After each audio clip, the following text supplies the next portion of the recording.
말씀은 창세기 50장 22절로 26절입니다. 창세기 50장 22절부터 26절 말씀까지 한 절씩 교독하겠습니다. 요셉이 그의 아버지의 가족과 함께 애굽에 거주하여 110세를 살며 에브라임의 자손 3대를 보았으며 므낫세의 아들 마길의 아들들도 요셉의 스라에서 양육되었더라.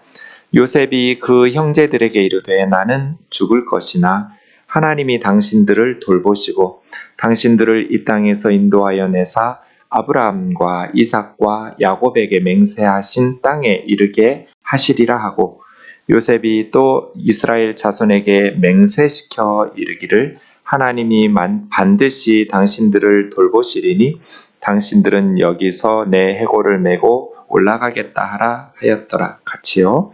요셉이 110세에 죽음에 그들이 그의 몸에 향 재료를 넣고 애굽에서 입관하였더라. 아멘. 앉으시겠습니다. 하나님 아버지, 오늘 또 하나님의 말씀 앞에 저희를 인도해 주셔서 감사합니다. 정성껏 준비된 양식을 먹으면 우리의 육체가 행복하며 건강합니다. 하나님께서 미련한 종을 통하여 말씀으로 예비하신 영의 양식, 이 시간 우리의 영혼이 새 힘을 얻을 수 있도록 은혜를 더하셔서 공급하여 주옵소서. 부족한 종을 주님 손에 맡기옵고 예수님의 이름으로 기도하옵나이다. 아멘.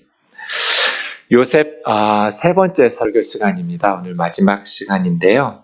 47장 28절에 보면 야곱이 애굽 땅에서 17년 살고 147세에 소천했다고 되어 있습니다.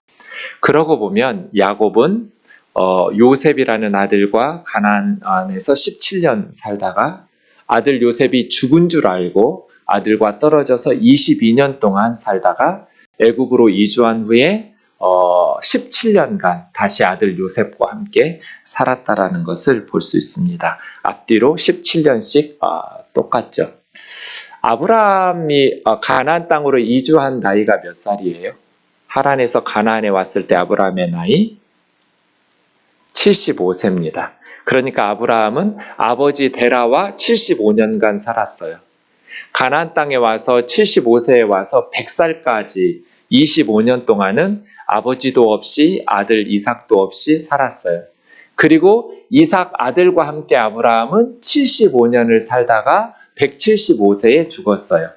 75년은 아버지하고 살고 75년은 아들 이삭하고 살고, 이렇게 앞뒤로 아브라함도 똑같죠? 가끔 성경을 읽다 보면 하나님께서 질서와 균형을 맞추시는 것들을 이렇게 발견하게 됩니다.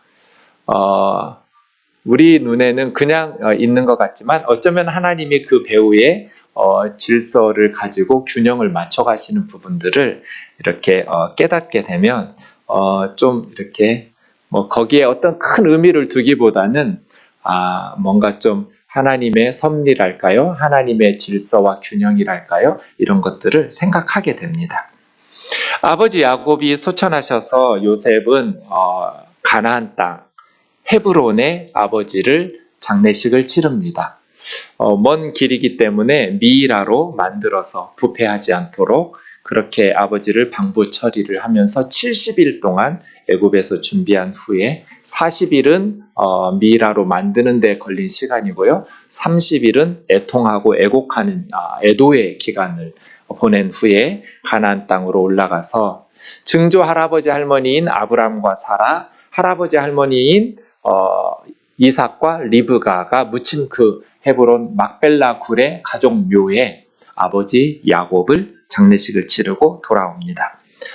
그리고 15절에 이어지는 이 야곱의 장례식을 끝나고 돌아오는데 바로바로 넘겨주세요, 화면을. 네, 그다음 요셉의 형제들이 좀 문제를 발생하게 됩니다. 아버지 장례식 끝난 직후입니다. 요셉의 형들이 두려워하기 시작해요. 어떤 두려움을 가지고 있냐면 요셉이 혹시 우리를 미워하여 우리가 그에게 행한 모든 악을 다 갚지 않을까. 그동안 아버지가 살아계셨으니까 참고 있었지만 이제 아버지 장례식이 끝났으니 우리가 요셉에게 했던 악한 일을 이제 요셉이 우리에게 보복하지 않을까. 이런 형들의 두려움이 생기게 된 것이죠. 그래서 두 가지 방식을 쓰는데 첫 번째는 사람을 보내어서 요셉에게 말을 전하게 합니다. 당신의 아버지가 돌아가시기 전에 명령하여 이르기를 아버지 야곱이 살아있을 때 이렇게 했다는 거예요. 너희는 이같이 요셉에게 이르라. 네 형들이 너에게 악을 행하였을지라도 이제 바라건대 그들의 허물과 죄를 용서하라. 그래서 당신의 아버지의 하나님의 종들인 우리의 죄를 용서해 달라고 사람을 보내어서 전달합니다. 아마 이것은 꾸며냈을 가능성이 높습니다. 실제로 야곱이 이런 말을 했다면 왜 형들에게 얘기했겠어요? 아들 요셉에게 직접 말했겠죠. 형들에게 혹시라도 네 마음속에 보복하고 좀 괴롭히고자 하는 마음이 있더라도 그들의 허물과 죄를 용서해 주라는 부탁을 12아들 다 불러놓고 축복하고 그런 시간들이 충분히 있었는데 왜 그런 부탁을 요셉에게 직접 하지 않았겠어요? 형들에게만 이런 말을 했을 가능성이 그렇게 높아 보이진 않아요. 그래서 형들이 어쩌면 지금 너무 다급하니까 죽을 수도 있잖아요. 요셉은 총리니까요. 그런 어떤 두려움 속에서 아버지가 이렇게 우리에게 말했었다. 그 다음 그 말을 들을 때 요셉이 울었다고 이야기하고요. 두 번째로 형들이 친히 와서 엎드려서 요셉 앞에 절하면서 우리는 당신의 종들입니다. 이렇게 말합니다. 우리가 당신을 노예로 팔아먹었으니까 우리도 이제 당신의 노예가 되는 것이 어쩌면 형들은 그렇게 세상적인 이치로 보면 우리가 저 동생을 죄 없는 동생을 노예로 팔아먹었으니까 우리들도 노예로 벌 받는 것이 맞지. 인과응보지. 뿌린 대로 거두는 거지. 라는 생각을 하면서 요셉에게 엎드려서 이런 두려움이 사로잡혔어요. 이에 대해서 요셉은 두려워하지 말라고 형들을 안심시키죠. 내가 하나님을 대신하리이까. 요셉은 하나님이 아니에요. 당신들은 나를 해하려 하였지만 하나님께서 그것을 선으로 바꾸셔서 많은 백성의 생명을 구원하게 하시려고 보낸 거라고 나를. 이미 17년 전에 했던 말이에요. 45장에서 거듭거듭 계속 처음 형들에게 내가 요셉이라고 밝힌 후부터 계속 요셉은 나를 이곳에 보낸 것은 하나님이라고. 왜? 많은 백성의 생명을 구원하려고. 요셉을 통해서 얼마나 많은 사람들이 죽음의 위기에서 벗어나서 살아날 수 있었어요? 하나님의 뜻이라고. 하나님의 계획이었다고. 그래서 두려워하지 말라는 말을 2번 반복해 줍니다. 두려워하지 마소서, 두려워하지 마소서. 내가 당신과 당신의 자손들, 가족들을 기르고 양육하고 잘 돌보겠다고 하면서 요셉은 간곡한 말로 형들에게 대답합니다. 이 간곡한 말이라는 것은 레브라는 말은 마음이거든요. 그러니까 마음에서부터 우러난 진심 어린 말로 걱정하지 말라고, 두려워하지 말라고, 17년 동안 두려워하면서 살았느냐고, 나를 이곳에 보내신 분은 하나님이라고 하면서 형들을 안심시키죠. 45장에 자기를 요셉이라고 밝히면서 5절부터 보면 형들에게 했던 첫 마디가 당신들이 나를 이곳에 팔았다고 해서 근심하지 마소서였거든요. 요셉도 이런 생각할 걸 아는 거잖아요.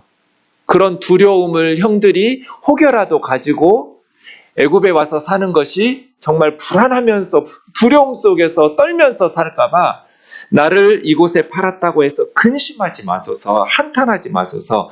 하나님이 생명을 구원하시려고 나를 당신들보다 먼저 이곳에 보내신 것입니다. 흉년 2년 지났는데 앞으로 5년 동안 씨앗도 뿌리고 밭도 갈지 못할 만큼 엄청난 흉년이 찾아올 것이라고. 하나님이 큰 구원으로 당신들의 생명을 보존하고 후손을 세상에 두시려고 하나님이 나를 애굽에 먼저 보내신 거니까 나를 이리로 보내신 분은 형님들이 아니라 하나님입니다. 생명을 구원하려고. 그러니 두려워하지 말라고. 한탄하거나 근심하거나 걱정하지 말라고. 요셉이 그렇게 말하죠.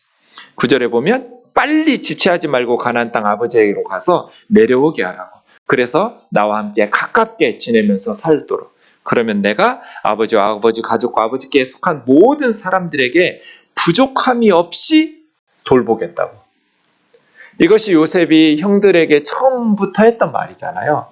45장에 보면 계속 거듭 반복해서 요셉은 형들에게 나를 이곳에 보내신 분은 하나님이라고. 왜? 많은 백성들의 생명을 구원하고 우리 가족과 우리 후손들을 세상에 두시려고. 큰 구원을 위해서 하나님이 나를 먼저 보냈다고. 형들 걱정하지 말라고, 염려하지 말라고, 두려워하지 말라고. 나랑 가깝게 지내면서 내가 아버지 가족에 속한 모든 사람들을 내가 최선을 다해서 돌볼 거라고. 내가 부족함 없도록 돌볼 테니까 그렇게 살자고 해서 와서 살았어요. 요셉은 이미 17년 전에 용서를 했는데 형들은 17년 동안 불안하게 살고 있었어요. 이것이 안타까워서 요셉은 눈물을 흘리는 거죠. 아무리 진심 어린 말로 말씀을 전해도 듣는 사람들이 그 말씀을 믿음으로 받아들이지를 못하면 이렇게 요셉의 형들처럼 17년 동안 불안하고 두려워하면서 살 수밖에 없겠죠. 요셉은 달라진 게 없어요. 형들이 17년 동안 아버지가 오래 살기를 기대하면서 아버지 돌아가시면 혹시라도 요셉이 우리에게 보복할지도 몰라, 우리를 죽일지도 몰라, 노예로 삼을지도 몰라, 우리가 누리고 있는 이 좋은 것들을 다 빼앗아 갈지도 몰라, 이런 두려움 속에 살고 있었다고 생각하니 요셉은 너무 안타까워서 눈물이 흘러는 거겠죠. 요셉과 형들의 차이가 뭘까요? 이 말씀을 통해서 하나님께서 우리에게 주시는 메시지는 뭘까요? 아주 중요한 메시지가 있어요. 요셉과 형들의 차이. 요셉은 하나님을 사이에 두고 형들과 살았어요. 그런데 형들은 하나님을 사이에 두지 못하고 요셉과 함께 살았어요. 그렇죠? 요셉은 형들을 볼 때 그냥 세상적인 판단이나 분노를 가지고 대하지 않았어요. 요셉과 형들 사이에는 하나님이 있었어요. 그래서 형들이 나를 애굽에 판 거 하나님을 제외하고 배제시키고 생각하면 너무너무 얄밉죠. 정말 보복해주고 싶죠. 내가 그동안 어떻게 피눈물 나는 인생을 살았는데 얼마나 내가 가슴 찢어지는, 오죽하면 큰아들 이름이 므낫세야. 잊어버리고 싶은, 지워버리고 싶은, 너무너무 고통스러운 하루하루를 견뎌낸 것을 생각하면 정말 나쁘게 말해주고 싶고 좀 괴롭혀주기도 싶고 고생 좀 시키고 싶고 이런 생각이 들 수도 있겠지만 요셉과 형들 사이에 요셉은 하나님이 있었어요. 그래서 요셉은 한결같이 하나님 앞에서 형들을 대하면서 살았던 거죠. 근심하지 말라고, 염려하지 말라고, 형들 편안하게 살라고, 걱정하면서 살지 말라고, 행복하게 살자고 우리. 그런데 형들은 요셉과 형들 사이에 하나님이 없었어요. 그러니까 세상적인 방식으로 생각하고 판단하고 염려하고 걱정하면서 살았다는 것이죠. 사랑하는 자매 형제 여러분, 나와 너 사이에 하나님이 있는가? 부부 사이에도, 부모와 자녀, 가족 안에서도, 교우들 사이에서도, 세상에서도, 사람들뿐 아니에요. 모든 피조물, 나와 너 사이에 하나님이 계신가? 여러분, 우리가 사도신경 첫 대목으로 나는 믿습니다. 전능하사 천지를 창조하신 하나님 아버지를 믿습니다. 이렇게 신앙 고백합니다. 전능하사 천지를 만드신 하나님 아버지를 믿는다라는 것은 무슨 뜻입니까? 이건 그냥 예배 시간에 신앙 고백하는 어떤 고백서입니까? 실질적인 우리의 삶 속에서 이 신앙 고백은 어떤 의미가 있습니까? 천지를 만드신 하나님 아버지를 내가 믿는다는 것이 우리 일상의 삶에 어떤 의미일까? 저에게는 나와 너 사이에 하나님이 있다는 의미예요.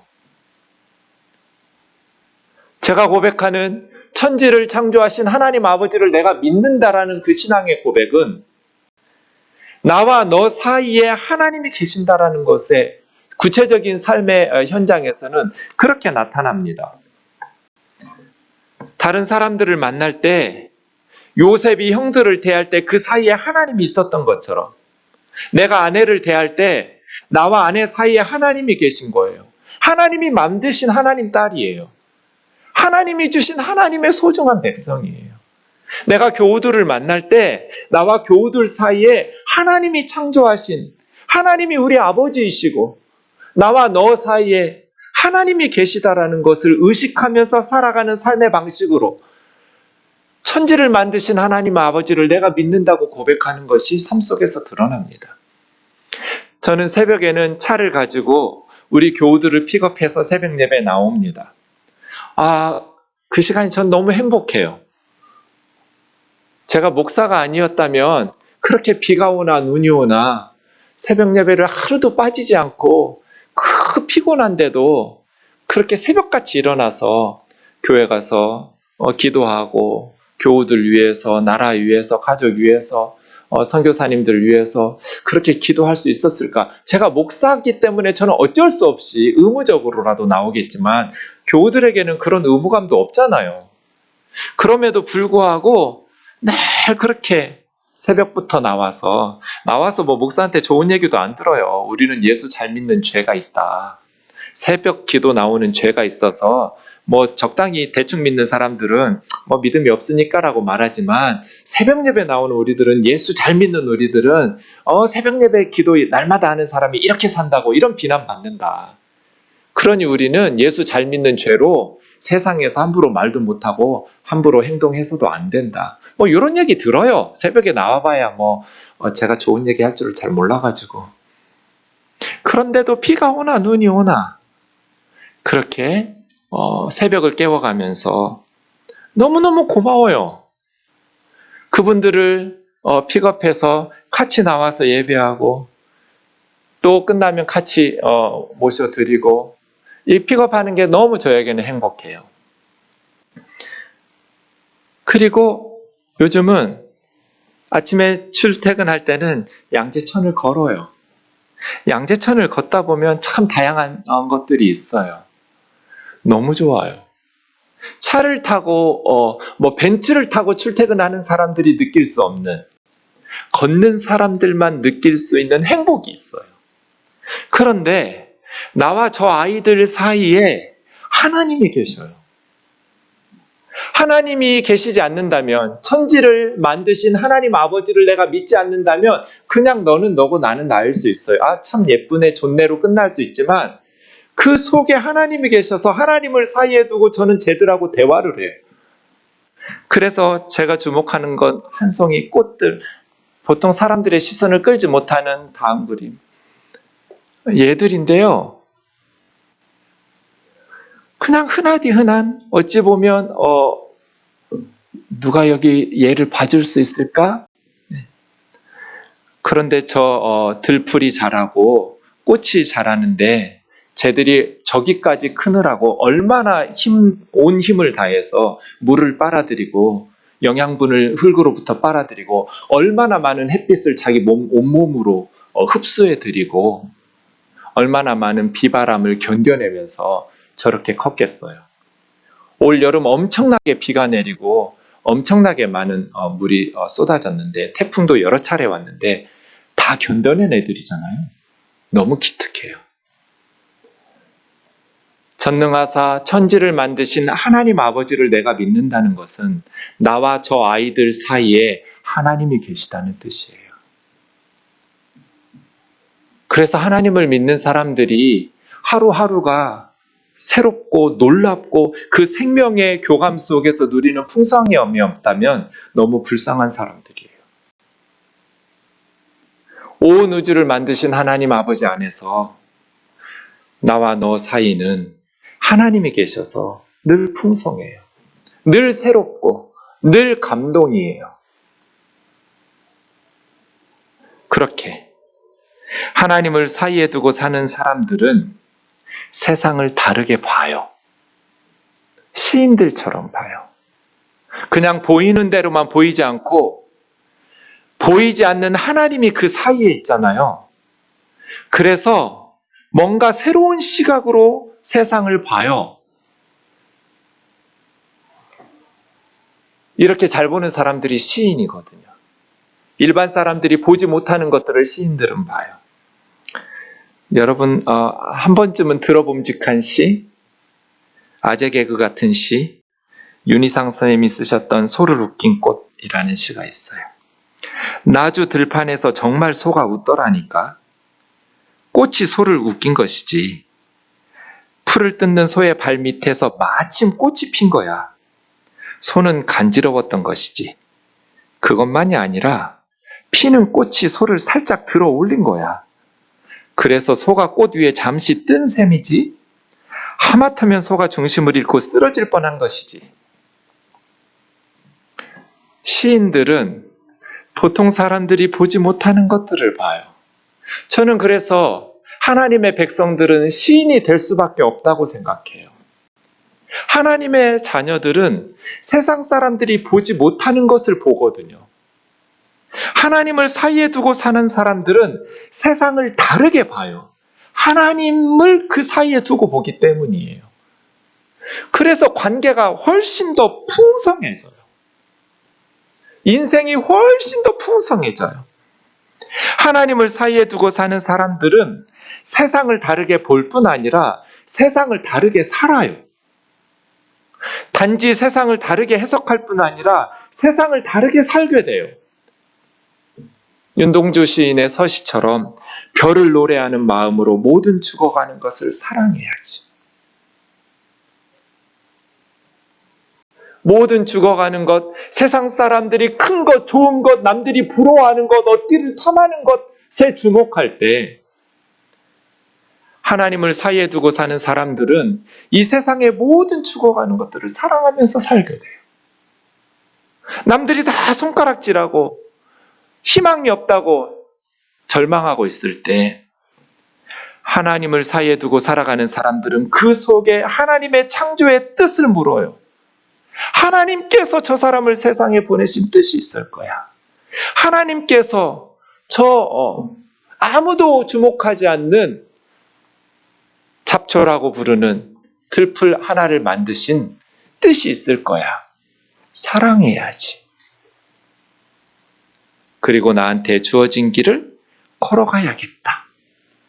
하나님께서 나에게 주신 길이 있다고 믿어요. 나를 통해서 이루실 일이 있다고 생각해요.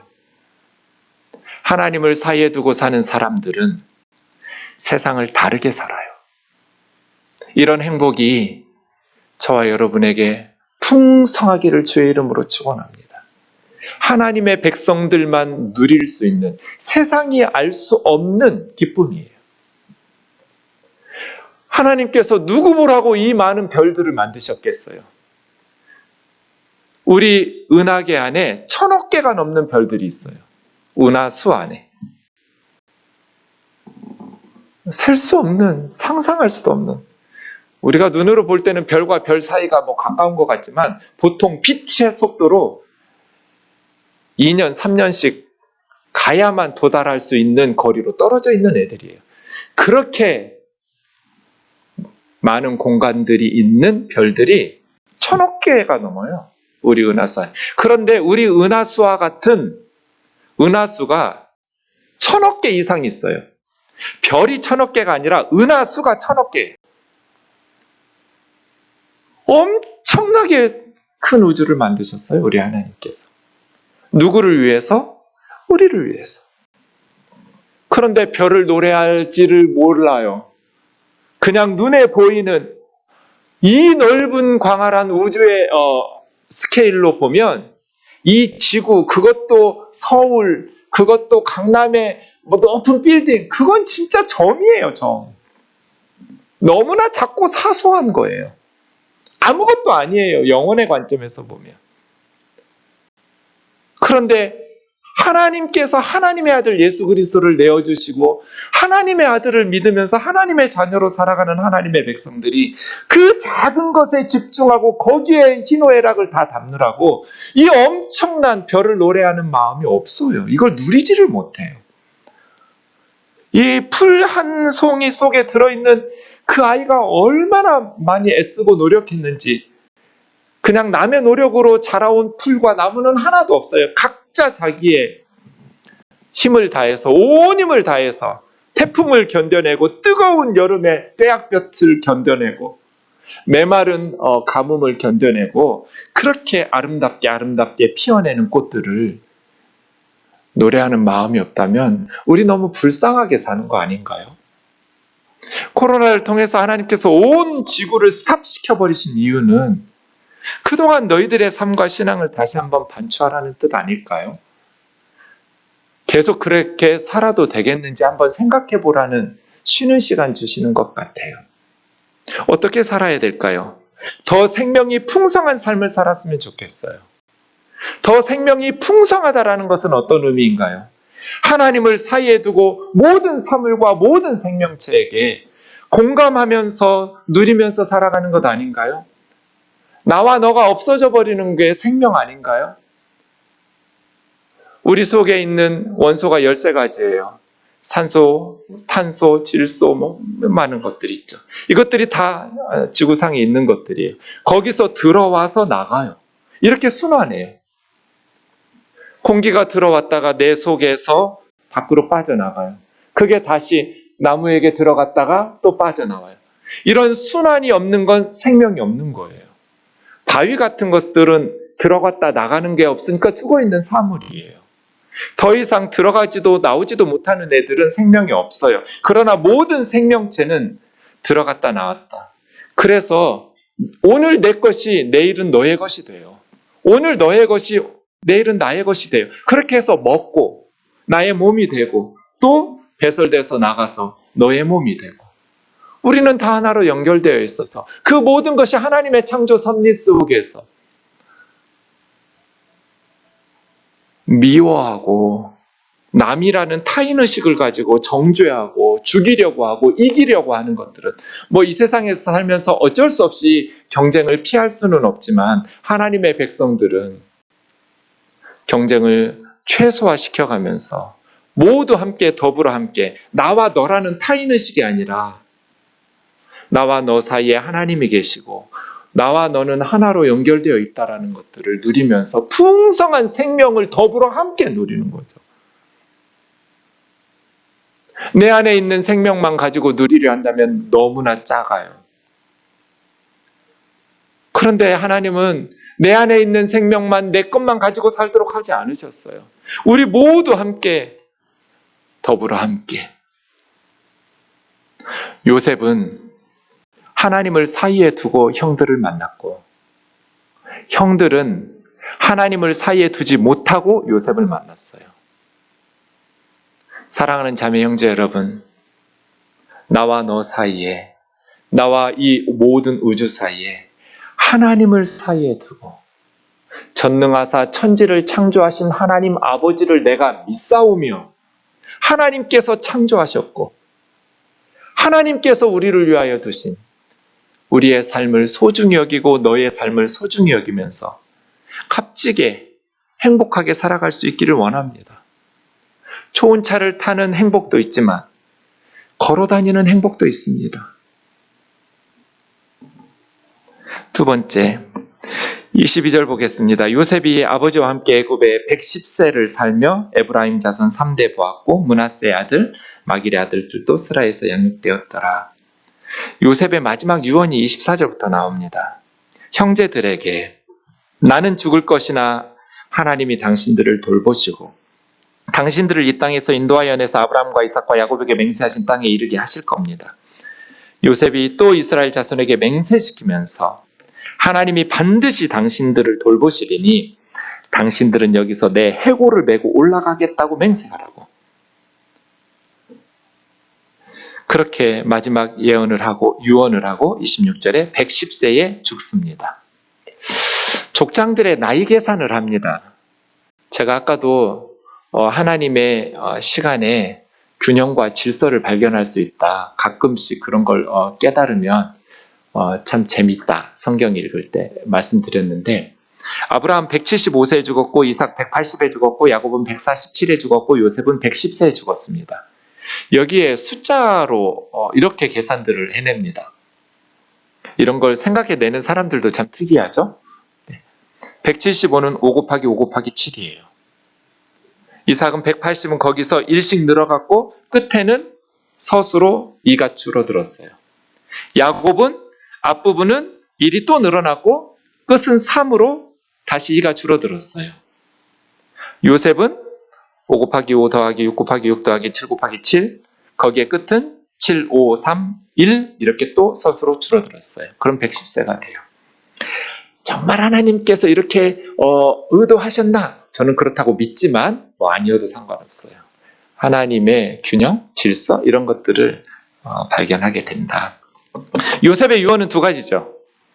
첫째, 하나님께서 반드시 출애굽시키실 거다. 둘째, 내 해골을 가지고 올라가라. 두 번씩 맹세식 이렇게 말하면서 나는 애굽에서 노예로 팔려와서 살았지만 내 뼈는 약속의 땅 가나안에 묻혀야 된다. 우리는 지금 애굽에서 살고 있지만 하나님께서 우리 후손들에게 찾아오시고 돌보실 때 반드시 약속의 땅에 가서 살아야 한다. 그래서 요셉이 자기 가족의 정착지로 고센이라는 땅을 선정하는데 두 가지 전제 조건이 있어요. 하나는 목축업자이니까 목축업에 유리해야 돼요. 나일강 쪽이니까요. 아주 비옥한 목초지예요. 두 번째는 출애굽에 유리한 장소여야 돼요. 애굽 저 밑에 쪽에 있으면 안 돼요. 보세요, 지도를. 고센이 어디인지. 가나안 땅에서 제일 가까운 곳이에요. 지중해 바로 밑에. 해안길로 저 화살표 있는 블레셋 길로 가면 일주일이면 갈 수 있어요. 요셉은 어떤 그림을 그리고 있는 거예요? 지금 우리가 여기서 살고 있지만 약속의 땅으로 가야 된다. 약속의 땅으로 가야 된다.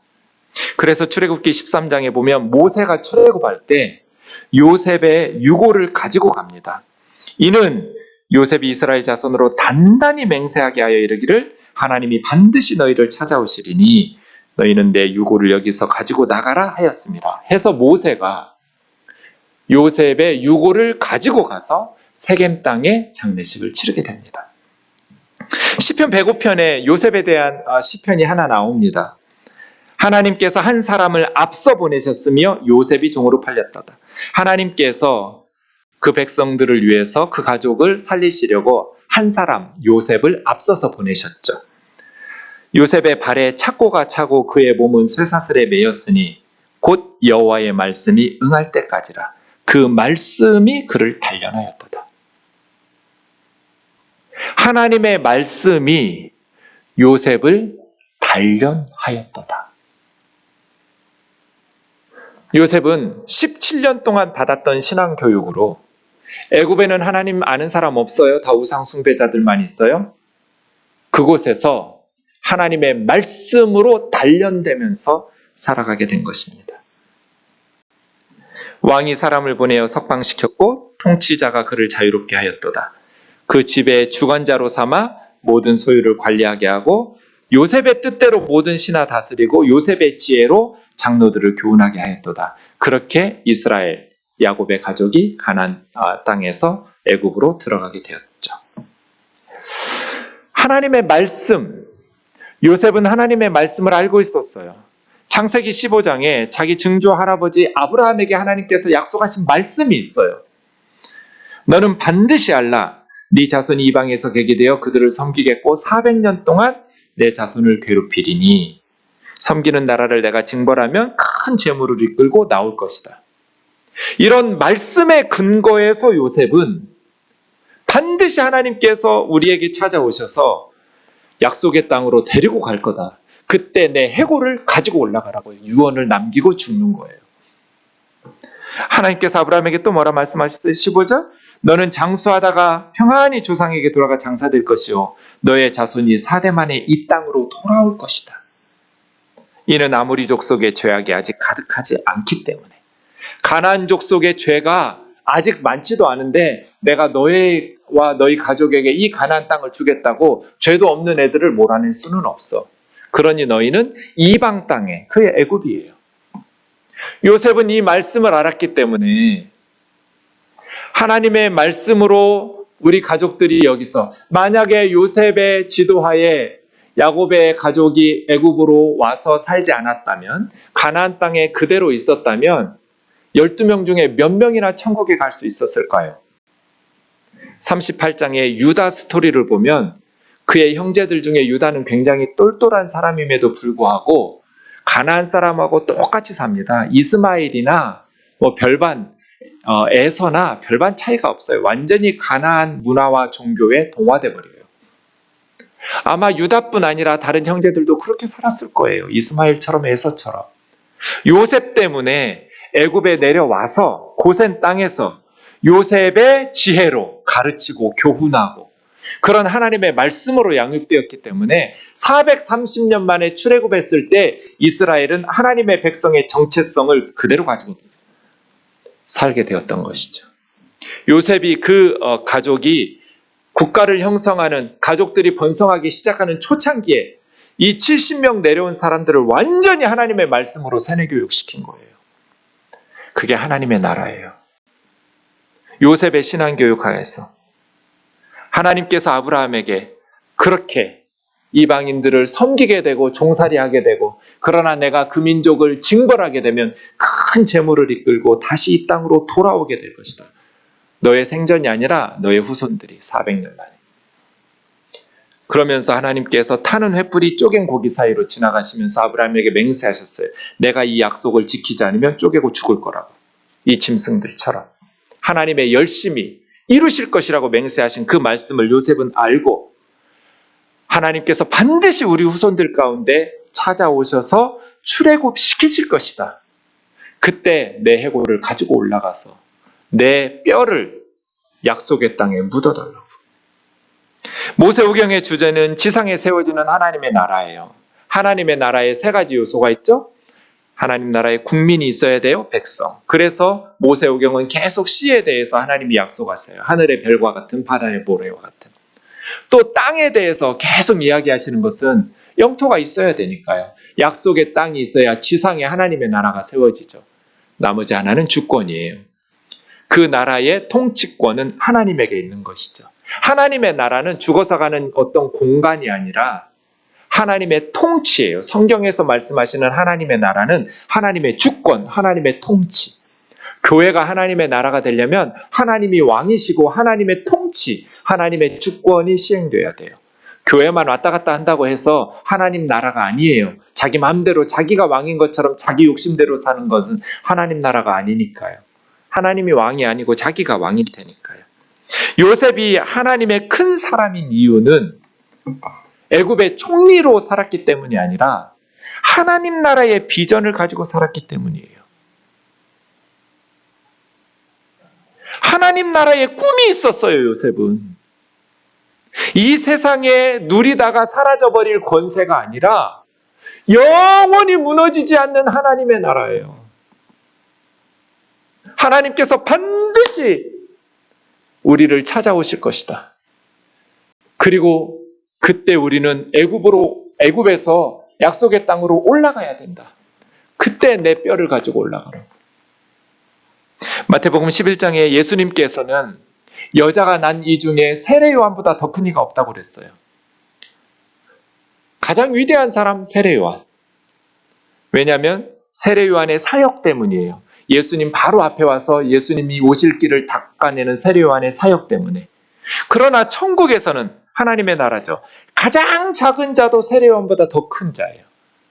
말씀드린 것처럼 천국은 죽어서 가는 공간이 아니에요. 거기도 천국이지만 지금 이 세상에서도 이미 하나님의 통치가 임하는 곳은 하나님의 나라예요.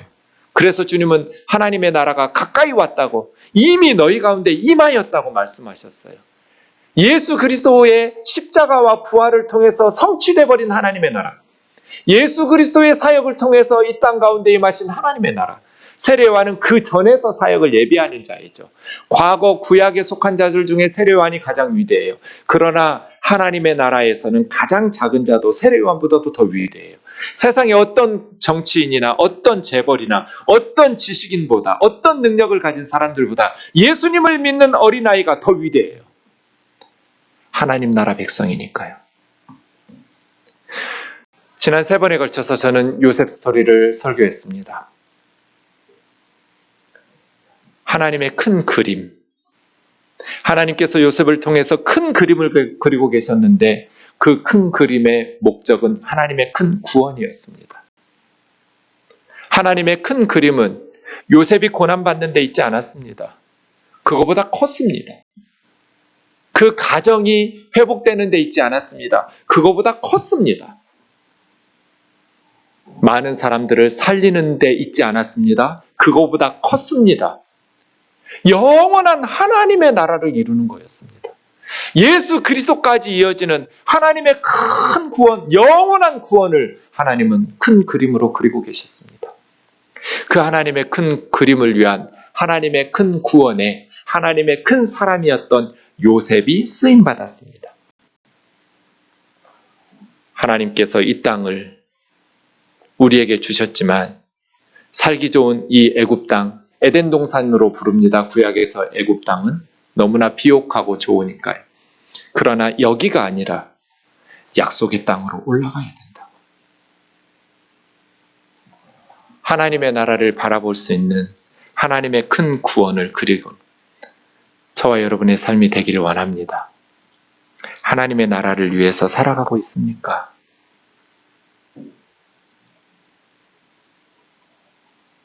저와 여러분의 하루하루가 하나님의 나라를 위해서 살아가고 있습니까? 찬양하고 기도하겠습니다.